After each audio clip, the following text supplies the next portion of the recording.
soft drink of the Southeastern Conference. That would be Dr. Pepper. So here's how you enter, and you could win. Here's how you enter, and you could win. You ready? Go to youtube.com. Type in Out of Bounds Sports. Let's do that again. Go to youtube.com. Type in Out of Bounds Sports. That's our page where you can watch us on the webcam and see this awesome set. Share the YouTube feed on Facebook. That's it. YouTube.com. Type in Out of Bounds Sports and share the YouTube feed on Facebook. The SEC football champion. 2 tickets to not this weekend, but next weekend in Atlanta. That's pretty awesome. It's hard to beat. Somebody's cracking Drew up on his phone. Pretty hard to beat. Solid giveaway. Oh, you kidding me? These tickets are... I mean, we want to thank Dr. Pepper, the official soft drink of the SEC, for allowing us to give them away. Okay. How old was Leo? No kidding. I did give my Leo Lewis take. You're being misled. That's total misinformation. Leo Lewis is fine. His eligibility is not in danger or question. And we went through step by step what you have to do as far as the immunity process. Evidently, others don't want to go to ncaa.org and do their homework. No, if you want me to do that again, I'll be happy to. Takes way too much time to do all that. But, you know, you were misled last January. You're being misled again. I can't help you at this point. Leo Lewis and Mississippi State did not drive this investigation. So that's clear. Now, on some other news, Evan Ingram was left off the Mackey Award list, Drew. Is that right?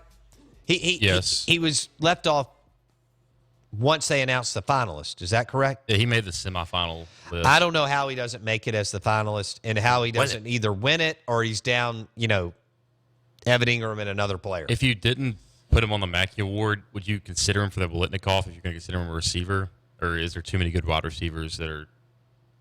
I think he could be an Ingram could or should be considered for either one. He's a great player. He's going to win the C. Spire Connerly next Tuesday in Clarksdale, Mississippi. Fred Ross is going to get some votes, but we're not going to have a quarterback winner. Since, what did y'all tell me? Gabe Jackson won it? Didn't y'all tell me Gabe Jackson won it several years ago? Jackson told me that. Yeah. So since then, we've had, I guess, Bo Wallace was going to win it if that game doesn't go if that game goes the other way.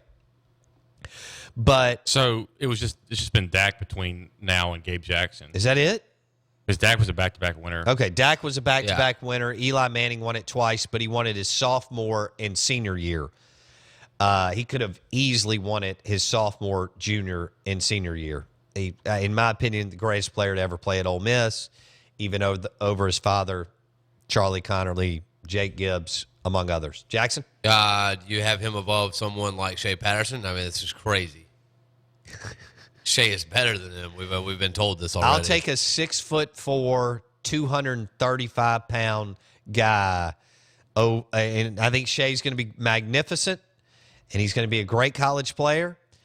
And let's let him be a great college player first before we get all crazy about what kind of NFL player he's going to be, especially with that frame. I'm upset. Drew? I'm upset Ole Miss didn't take my Wonderlic nomination. You know what? Drew made a case. He's a great kicker. I'm cool. Well, do you even know what his stats are, Drew? Or will you get? I think he's missed one field goal in the year. Okay, well that's sick. That is, with the poor field goal kicking today in college football and even in the NFL, Wonderlic is one of the best field goal kickers. And that's why I'm laughing at Ole Miss fans that are trying to sell that this should be a close game in Oxford. Give me a break. Ole Miss is the better team. The game is at home.